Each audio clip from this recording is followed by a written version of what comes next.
श्री राम और लक्ष्मण का मन बहलाने के लिए विश्वामित्र जी उन्हें विविध इतिहास और कथाएं सुनाते जा रहे थे। रास्ते में पड़ने वाले वन, उपवन, नदी तथा पहाड़ आदि को देखकर श्री राम लक्ष्मण को अनोखा आनंद प्राप्त हो रहा था। जब श्री विश्वामित्र 6 कोस की यात्रा पूरी कर सरयू के दक्षिणी तट पर पहुंचे, तब वहां उन्होंने श्री राम को बला और अतिबला नामक विद्या का उपदेश दिया। इस विद्या के प्रयोग से मनुष्य को भूख प्यास नहीं सताती तथा कोई राक्षस सोई हुई अवस्था में उस पर आक्रमण नहीं कर सकता। उन्होंने रात सरयू के तट पर बिताकर तीनों पथिक आगे बढ़े। जब श्री राम और लक्ष्मण विश्वामित्र के साथ गंगा जी के दक्षिणी तट पर पहुंचे, तब रास्ता अत्यंत दुर्गम हो गया। सिंह, व्याघ्र, शुकर आदि उस वन की भयंकरता को और भी बढ़ा रहे थे। श्री राम ने विश्वामित्र जी से पूछा, प्रभो, इस भयंकर जंगल का क्या नाम है तथा इसका इतिहास क्या है? विश्वामित्र जी ने कहा, राम, इस भूखंड में बहुत दिनों पहले मलद और कुरुष नाम के 2 अत्यंत ही समृद्ध जनपद थे। कालांतर में यहाँ ताड़का नाम की एक यक्षिणी अपने पति शुंद के साथ आकर रहने लगी। उसके पास 10,000 हाथियों का बल था।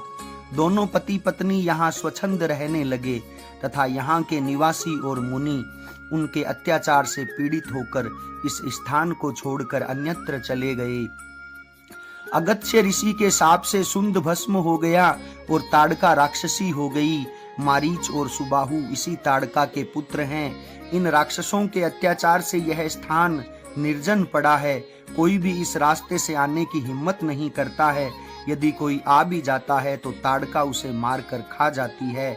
अब इस स्थान का नाम दंडकारण्य है। तुम इस दुष्टा राक्षसी को मारकर इस स्थान को पवित्र करो, इसीलिए मैं तुम्हें इस घोर वन के रास्ते से लाया हूँ। श्री राम ने कहा, मुनिवर, भले ही ताड़का क्रूर और दुष्टा हो, परंतु वह स्त्री है। एक स्त्री को मारना रघुकुल की मर्यादा के विरुद्ध है। मैं इसको मारकर भला स्त्री वध का पाप कैसे कर सकता हूँ?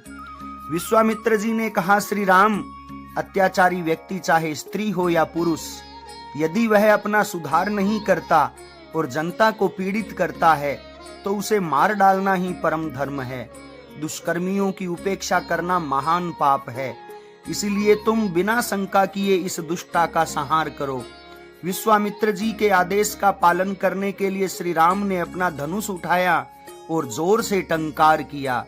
धनुष की टंकार सुनते ही ताड़का अपने निवास से निकली। भय उसे छू तक नहीं सका था। वह बिजली सी कड़कती हुई श्री राम और विश्वामित्र की ओर दौड़ी। उसके चारों ओर धूल उड़ रही थी। अत्यंत क्रोधित होकर वह श्री राम, लक्ष्मण और विश्वामित्र पर पत्थरों की बरसात करने लगी। श्री राम और लक्ष्मण भी अपनी धनुष बाण लेकर उसके सामने आ डटे। भयंकर युद्ध प्रारंभ हो गया। अब ताड़का ने माया युद्ध प्रारंभ किया।